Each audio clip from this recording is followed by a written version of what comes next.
Next panel, we're going to talk about funding Nostr. And I'll just introduce our guests as they come up.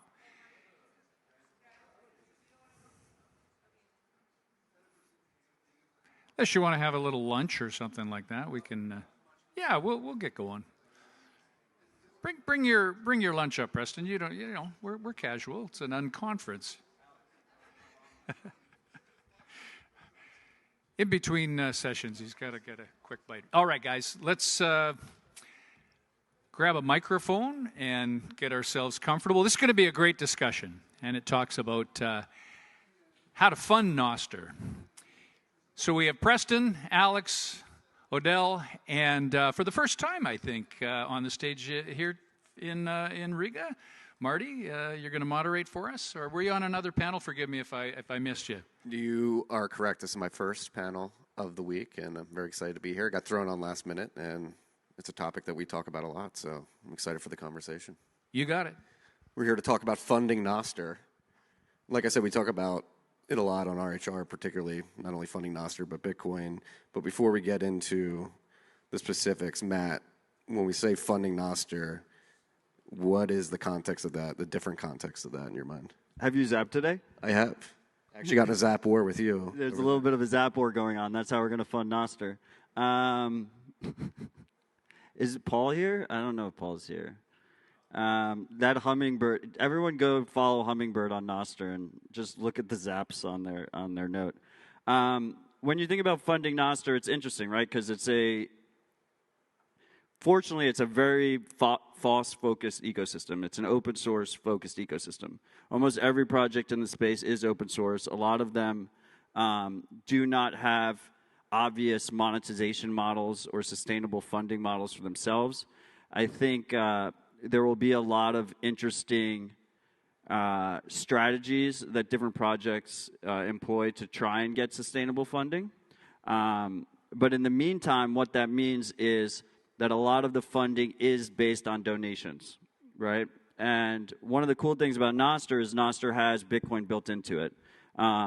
Or if you use Rabble's client, it just has a random unit that you zap and the units go up, but not Bitcoin.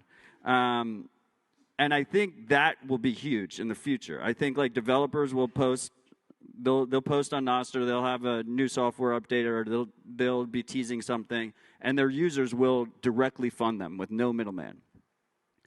But that's a time and maturity and adoption thing. And right now, unfortunately, like we are seeing the early signs of that, but we're not seeing that in real, I don't want to say, yeah, meaningful amounts, right? Like people need to pay their rent, they need to support their family, they need to feel comfortable leaving whatever their well-paying, soul-sucking job is to work on this very new, nascent, open-source protocol.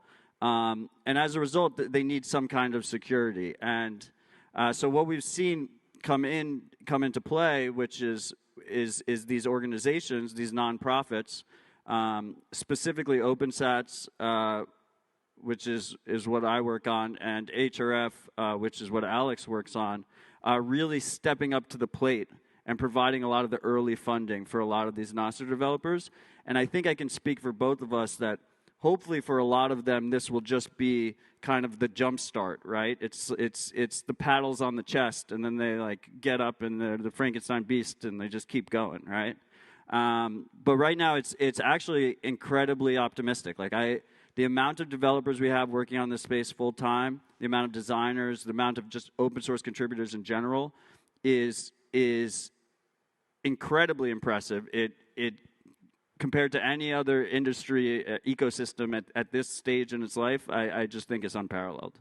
Yeah, and that's a good point there. And like shifting to you, Alex, I think I'm going to throw this out there. Like you mentioned OpenSats, HRF. You guys have been doing the funding of Bitcoin open source developers for years now.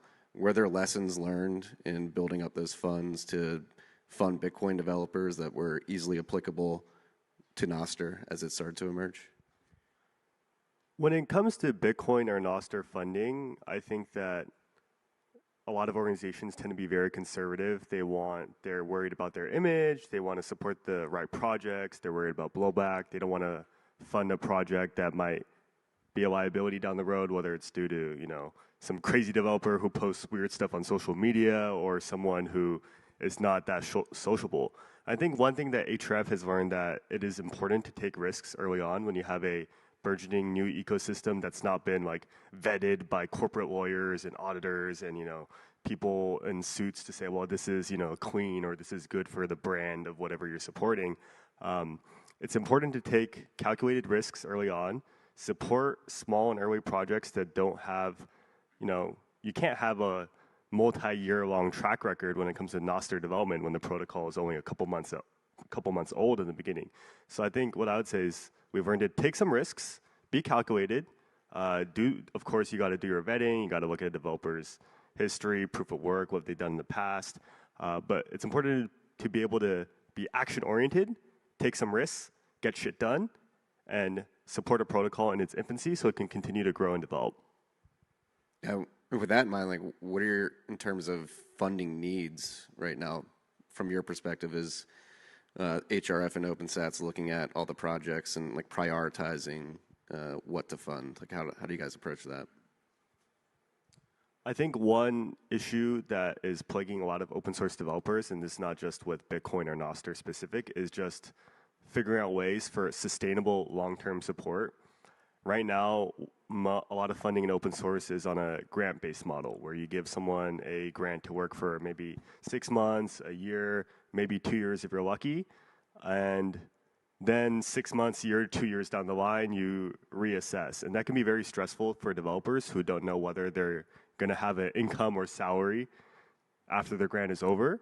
And in a grant-based model, it often is very confusing for grantees as to, okay, what are the objective criteria for me to renew my grant? Will I still be supported down the line? And oftentimes that doesn't actually have to do with the quality of your work, but just has to do with the state of financial markets or the state of Bitcoin markets at the time, whether we're in a bull or bear market, whether people that actually traditionally give you funding have money. And that's very stressful for grantees, and that's not a easy problem to solve, but we're working on it. Yeah, I mean, I think twofold. First of all, it's always about increasing donor base and getting as much donations as possible. I mean, huge shout out to Jack, who's the overwhelming majority of OpenSats donations in terms of amount. But I will say one of the cool things about OpenSats is we have, I think, nearly 10,000 individual donations because people can just easily donate with Bitcoin or dollars. And if they donate with dollars, we automatically convert into Bitcoin. So we're just trying to increase that donor base, make sure that we have the funds available for open source developers, regardless of where we are in the Bitcoin cycle. But then the second piece is how do you scale these things up? And it's difficult. As Alex said, the renewal process is a mental time sink for everybody involved, not just the developers, but also the teams that are allocating funds and processing all the paperwork and whatnot that is necessary. There's a lot of burnout in every direction. Developers are burned out. People on our team are burned out. It's just everyone is incredibly hardworking, and there's very little time to go around, and there's pain points that just keep popping up in different places. Communication is a major issue that we are specifically working on at OpenSats. It's great when you receive a grant, and we're almost at 200 outstanding grants at OpenSats, which is kind of insane to think about for such a young organization. But I think we're at 800 or 900 denied grants. And if you just start to think about the level of paperwork and communication that is required to not only manage the existing grants, but then also manage the inbound interest and need, it's quite monumental, and we personally are trying to do it on a very lean budget. OpenSats is 100% pass-through, so we don't take a cut of any donations. So we have to fund our operations through a separate operations budget. And as a result, and we're very transparent with it, we try and keep that number as low as possible. So there's a lot of learning experiences there.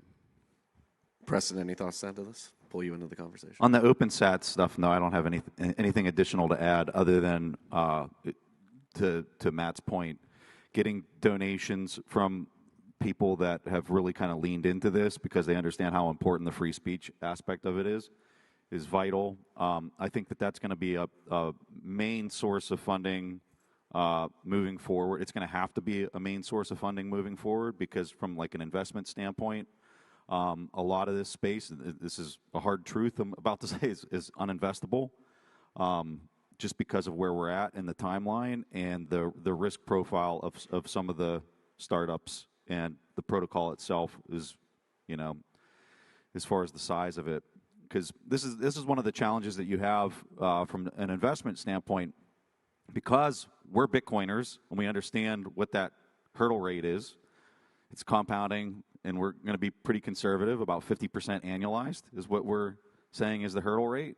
People in traditional finance would tell you the hurdle rate's 5% today, right? And we're looking at it and we're saying, no, the hurdle rate's 50%. So if I'm going to be a good steward of my LPs that are providing capital to me, and I'm going to employ that in a way that's going to get a return, because the number one question I always hear in the VC side is, well, why don't I just buy Bitcoin? Like, why am I investing in you guys? And so I have to look at every single thing from this hurdle rate of 50% annualized, or else I can't look at that person with a straight face and say, oh, yeah, I can outperform that. Because if I'm not making decisions that is trying to outperform 50% hurdle rate, well, what am I doing, right? So when we look at all the startups in the space, and we're saying, all right, it's like, what's investable? Can it compound? Can the top line, outperform 50%? Well, very early stage stuff can, but when you account for all the technical risks, the protocol risks, all this, I mean, we had a conversation up here about relays. I mean, I don't know what the consensus was, for the people listening. That was a spicy one. It was, yeah, but in a good way, right? And do we know what this looks like in 5-10 years from now? No, we don't. I'm very hopeful. I think the the environmental factors are really going to push more people to come on board. I wouldn't want to be Elon right now. I can tell you that much. I think he's got a massive target on his back. And so, like, let's say they lean into that and they really start to pressure him even more than they already did by not honoring his options over at Tesla, right? Like, we could get into a whole, put the tinfoil hat on. Why do you think that didn't happen? I think some of it had to do with Twitter, to be quite honest with you. So, like, what happens when they amplify that? I think it's going to give a nice tailwind into the protocol, into Nostr. And I think it's going to help assist making some of these things de-risked and make the math work a little bit. But I'd tell you right now, the economic calculation and the math on it right now is very hard for-profit funds, VC funds that are trying to allocate capital in a way that's very responsible. But yeah, I mean, I would just to add there, like, I wear multiple hats, literally. And one of those hats is venture, right? We have 1031. We're focused mostly on Bitcoin businesses. We have a single investment in the Nostr space in Primal. And we tend to agree with you that a lot of this is very early in terms of investable opportunities and obvious business models on how this all works out. I will say, I think it's actually kind of beautiful. I think, historically speaking, when you see new tech develop, it's largely led by VC investment, and VC investment comes with their own incentives, and some of them can be quite broken. But in the opposite side, it's like we have these open source grants that are being provided, and the first major incentive that provides a project maintainer or a founder or something is you actually have a strong incentive to have a open source project. Historically, like, if you took VC money, and I think Bitcoin-focused VCs are not really included in this for the most part. They encourage you to keep everything closed source and proprietary and walled gardens as much as possible because they want to protect their moat. And the open source grants does the exact opposite. The second piece is it gives founders a lot of flexibility because they're not actually giving up any equity in their business, right? They're getting no strings attached grants while they figure things out and see what the business model could be. While they work things out. And then the third piece I would say is, you said the hurdle rate is a conservative 50%. I mean, the last 10 years, it's 63% year over year on Bitcoin. So like Bitcoin is very much the opportunity cost when you're talking about anything you build. And it's not just from an investor's landscape. Like if you are a founder, if you're an individual, you should probably have the overwhelming majority of your assets in Bitcoin. And every time you are bootstrapping your own project, whether that's a bakery or whether that's a Nostr client, like you should be factoring in the opportunity cost of that yearly return that we see on Bitcoin. Yeah, just to add to this, I was upstairs listening to Oscar Meyer from Fountain explain how they did their migration to Nostr, and having listened to that, it seemed like a pretty Herculean effort on their team's side. And I think what he mentioned upstairs is that Nostr at the protocol level really needs to work on standardization that makes it easier for incumbent companies that want to come on to Nostr to do so via NIPS particularly. And the reason I bring this up is because if you're a founder out there building on Nostr and you want to build a business that's monetizable, I think focus should be on creating those bridges that make it easy for incumbent companies to get on Nostr, because that will show for-profit VCs that there's a lot of activity here. It would increase the potential for you to get funded as a business. But there's, as we said, particularly in VC, timing is a big part of it, and it's objectively true that it is very early on in Nostr, and the timing probably isn't perfect for deploying capital into investable or businesses for a VC-like return. One thing that makes it really hard too is Matt hit a little bit on the competitive moat. I mean, anybody who's an investor. So I come with this Warren Buffett value investing background, like hardcore background, and studying him and all that kind of stuff. What you find was one of the most important things he looks at is having a competitive moat. I want to buy something, I want to squat on it for 20 years, and I don't want some other actor to come in there and erode my competitive advantage in the marketplace so that I can continue to, benefit from the free cash flows that the company kicks off. And when we look at this particular space, it's very hard for an investor to look at a business that's so open that any person can then, hey, you can make a client, and I can make a client, and I can tweak it just this little bit. I can basically fork what you're doing and just tweak it this little bit. From a competition standpoint, and this is what makes Nostr so great, right? We all know that. But from an investor's lens, they're looking at that and they're saying, risk, risk, risk, risk. I could just get chewed out. Like I could have the best client for 2 years, and then year 3, it's gone. And like, poof, there goes your investment. And there goes your return. And there goes Bitcoin, right? Goodbye. Yeah, I mean, but you also have the alternative when you build on open protocols and you build in an open source fashion, where if you're bootstrapping a new business, you don't have to do it from the ground up. You get to take advantage of everyone else's network effect, and you're all compounding on top of each other. So there is a bit of a give and take there. And, I personally believe that we should all try and be the change we want to see in the world. And I do think that traditional investing techniques are going to be flipped on their head, and the way people think about things in this way going forward will change significantly. And part of that's open source, and then secondly, part of that is us moving towards a Bitcoin standard, and money not being so cheap. Money actually having a real cost and a real hurdle rate that you need to outperform. Shifting this back to open source funding, I'm sure there's a lot of people in the crowd who are particularly interested to hear what you have to say, Alex, Matt. From your perspectives, you mentioned the communication, the amount of inbound that you guys have. Like, what advice would you give to open source developers looking to a grant? Like, what boxes do they need to check to make sure that they're getting noticed and that they have a high likelihood of getting accepted? Well, first of all, raise your hand if you're on an HRF or OpenSats grant in this room right now. Okay, that's awesome.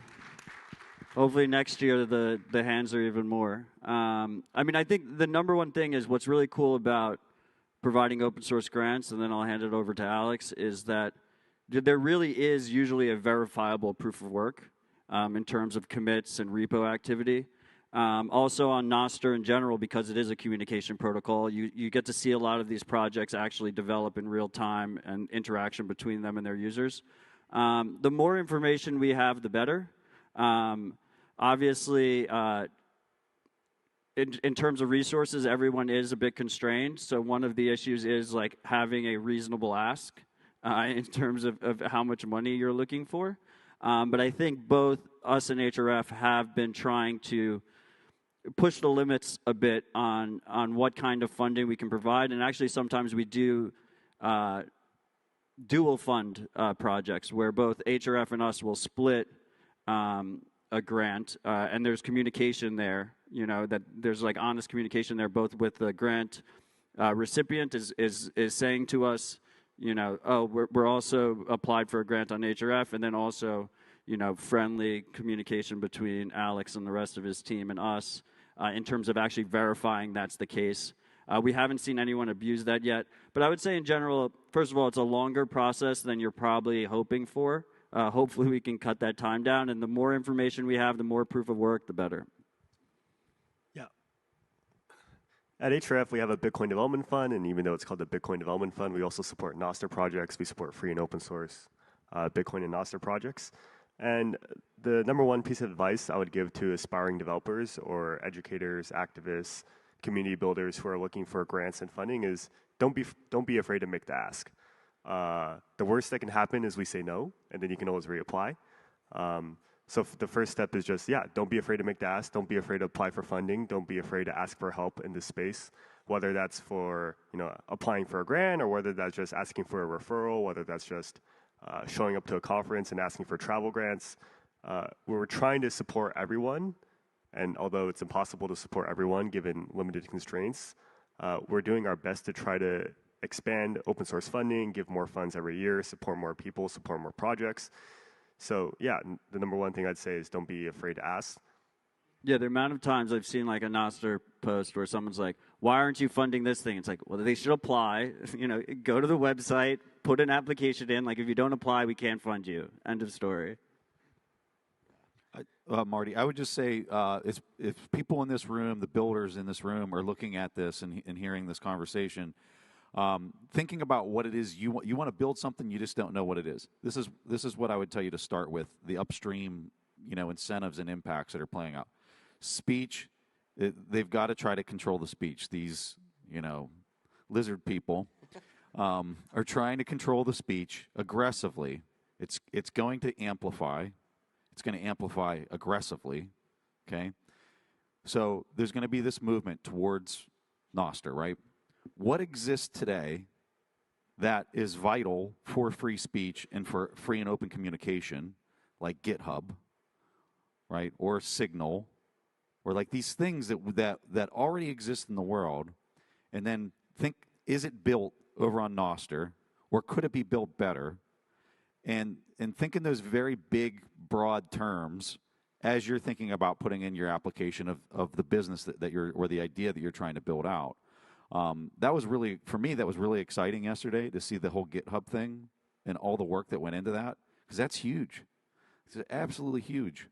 So that would be my bit of advice for people sitting in the room that are maybe looking to do something, is just start with the free speech, understand that there are things that are already constructed in a very centralized kind of way, and build it, and then talk to these guys or submit your application with these guys. Shifting back to what you started with, Matt, like the concept of Zaps and being able to directly not only fund projects, but you can tip people for their content. And we've discussed this for many years because we've been on Podcasting 2.0 for probably 3 or 4 years now. We recognize that the amount of people streaming us sats or boosting us during the show isn't material yet, but you can squint and look forward, and if adoption of Bitcoin and these apps increases, that it could become a significant revenue stream for podcasts. Like, do you think that potential exists for funding projects, businesses? And yeah, no, I think it's absolutely massive. I think people are really sleeping on that. I mean, it enables business models that were just never even possible before. It enables audience and donation-based funding without a middleman, very low fees, very low friction transactions. A lot of times people want to support, but if there's any little bit of friction there, they fall off and they don't support, right? So you want to reduce the friction as much as possible. And seeing it on Nostr, I mean, we've reduced that friction over the last year and a half, 2 years, so significantly. I think it's easy to just underappreciate how far we've come. But like I said earlier, like me and Marty we literally got into a Zap battle over supporting that Hummingbird film about Bitcoin Jungle. And it was very low friction for us to send a lot of money to them. And I assume that Zap battle will probably continue, and someone else on the live stream might pick it up and start battling us as well. But on the podcasting 2.0 piece, that was another key, right? Is lower the friction as much as possible. Oscar and the team at Fountain have done a really good job at lowering that friction. Some trade-offs were made, a lot of dependency on custodial wallets. Hopefully we can move away from that, or at least have more privacy-focused custodial wallets with stuff like Cashew. But we're definitely seeing it trend up, even if it's just maybe the amounts aren't as high as people would expect them to be. Like clearly, like on the podcasting side, you make a lot more money doing advertisement-based model still. But like if me and Marty like open our nodes, like at any moment, there's like someone, at least one person, like sending 1 sat per byte while they're like listening. And we're just sending 1 sat per minute while they're listening to the podcast, which is like super empowering and super cool to watch. And we've seen that trend up in terms of number of payments, if not the total amount. Just looking at it from an incentive standpoint, I know what my podcast makes on the traditional advertising side, and I know what it makes by people streaming me sats. The disparity is so absurdly large, the difference, that if a person is coming over through a natural incentive, they're not coming for the money. They're doing it to support the network because you're in. I don't say this to offend anybody. We're kind of in an R&D phase with this. This is not like full production, like deployment. We're sucking a whole bunch of demand naturally over to it at this point. You're not even close to that right now, based on the numbers that I'm seeing. That doesn't make it wrong. That doesn't make it right. I'm just trying to like properly frame the current setup and the environment that I'm personally seeing with this. The challenge that you run into is this model is so ingrained, this advertising model, the whole Spotify and all this kind of stuff. These are massive things that are going to take a lot of time to switch over. What is the timeline? It's not 4 years. I think it's more than 4 years for this particular topic. I think you're like 8 to 10 plus, personally. But yeah, I mean, I think as Bitcoiners, we talk about incentives a lot, right? And the beauty of the value for value model, the beauty of direct user funding or direct audience funding is you have this nearly perfect incentive, right? Which is the creator, whether they're a podcaster, whether they're a developer, is directly getting rewarded from their user base. And as a result, they are the stakeholder that they are trying to provide as good of a service or as good of a podcast as possible. The advertising model is, at its core, is a surveillance capitalism model that like perverts every incentive and makes these large tech companies incredibly predatory. They make the podcasts incredibly predatory, and they try and track their users as much as possible. That's why we start to see stuff like Spotify do these exclusive deals where they can try and track podcast listens even more so and know who the demographics of your users are and all this other stuff. So it's important that we start going down this trajectory of trying to improve the incentives. The second piece there is there's something about it on Nostr rather than podcasting 2.0, because I agree with you. Like the disparity is massive between advertisements and value for value. On Nostr, you do have that social signal element that you don't really have on podcasting 2.0. You do kind of on Rabbit Hole Recap. We read boosts, which is probably where we get the majority of our sats from podcasting 2.0, because they get like shout out in the podcast. They hear their name, right? They get that social signal. And I think just that little element on Nostr clients of having that social signal, your little badge, saying that I zapped more than Marty, does encourage people to do it. And then the third piece is it's different for a Joe Rogan than a new podcaster. A new podcaster actually has a lot of trouble getting advertisement deals. A new developer that has a brand new project has a lot of trouble having any kind of monetization scheme. And there's actually not that much friction for them to have more in value for value than they do if from any kind of alternative. They have no alternative. That is the only way they can go. Yeah, I can hear Adam Curry rolling over in his bed right now from afar. The value for value. Well, maybe one day he'll understand Nostr.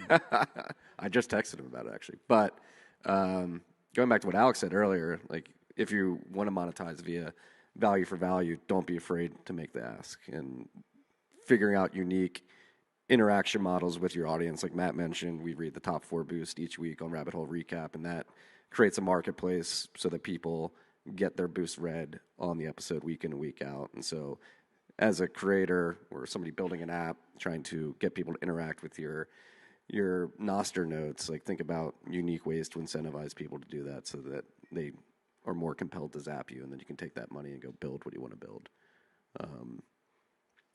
Switching gears, you didn't really answer the question earlier. What do we think is the most prescient need in terms of areas of the Nostr protocol that need funding, attention, review, focus? Yeah, I mean, I don't have a good answer for you, Marty. Like everything and everywhere, and it's cool because we are working on. There's so many different. There's so many projects being worked on in Nostr. Like we can't even keep track of all of them. I think anyone in this room that says they know every single Nostr project that exists is just 100% full of shit. Like there's no way that you're able to track all of this. It's a full-time job in itself. And I think that's the cool part because you can build on it in an open, permissionless way. I will say, like, we probably don't need more Twitter-like clients, but also more don't hurt. And maybe there's a better one that comes out, you know. So I'm not also going to discourage people from doing that. In general, with how we do OpenSats funding, is we try not to do.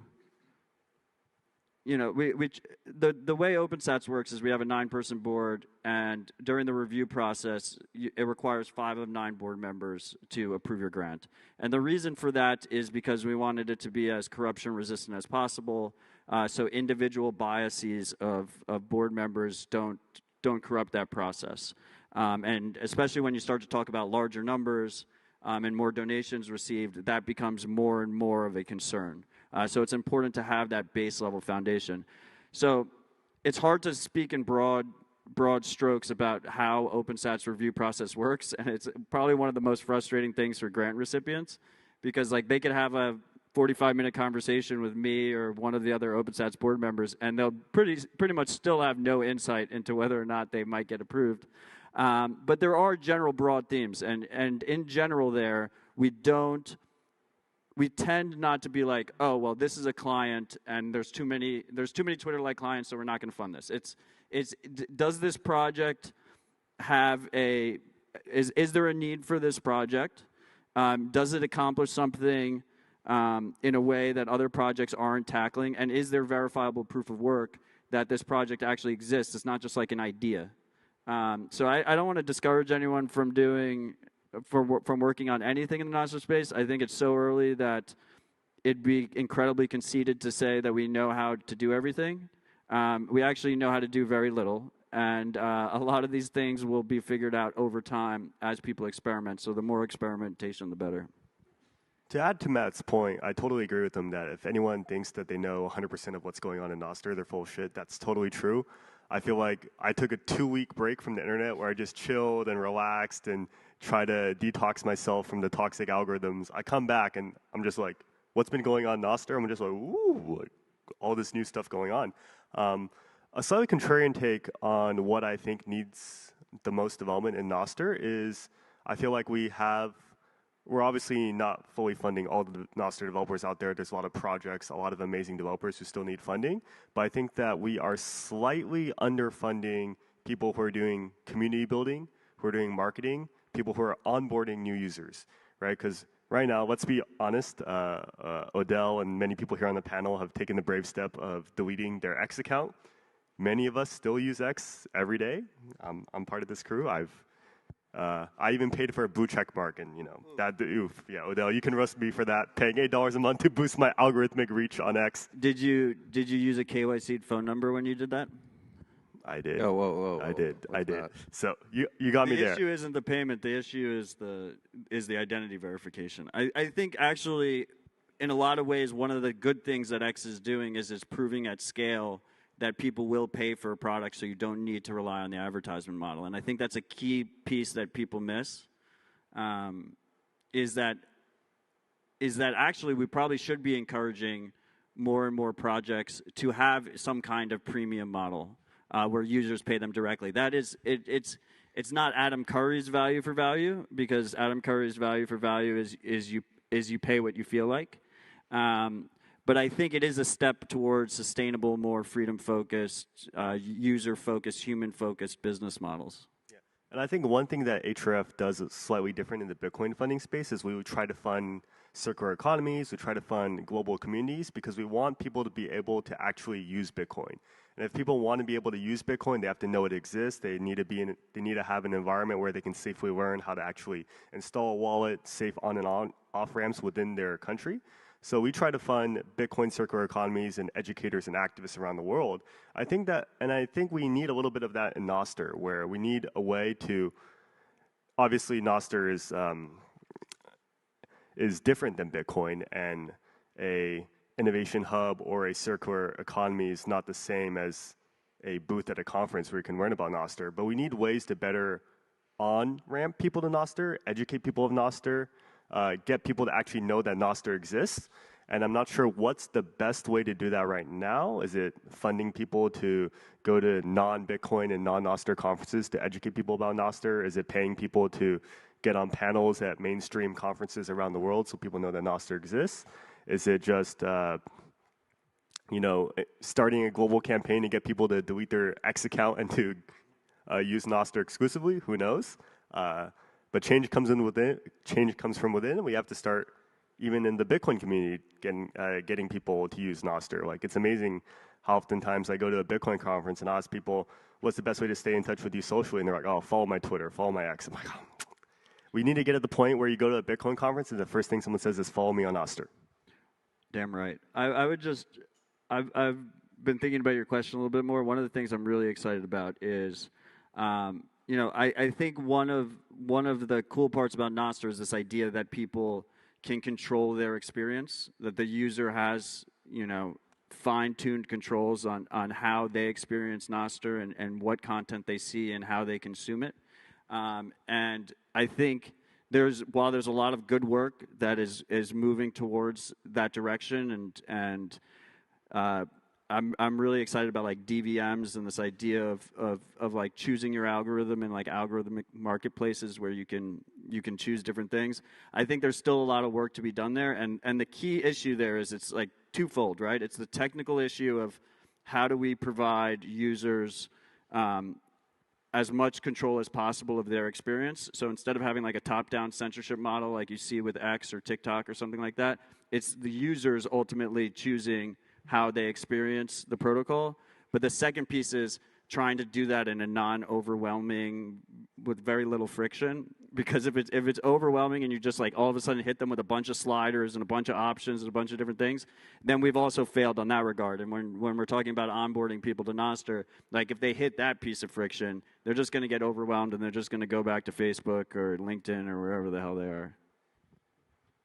On the incentives to drive people to Nostr, I think that the Western governments are going to probably do most of the heavy lifting for us. So, like, we can do a lot of these things and attract people in, but I think the real pull and the real demand that's going to come out of it is just people that get very frustrated because they're going to have a 2020 COVID-like experience, not necessarily a pandemic, but like all of my friends was like, wow, like I didn't realize the government was like truly like censoring us and like not allowing us to see stuff. Like everybody was weirded out, very weirded out after 2020, and I think that there's more of that kind of stuff on the horizon that's going to just naturally push people over. From an investment, I don't know if this is a good answer, but I find the interoperability stuff to be really important. And oftentimes there's not like a business there, unfortunately.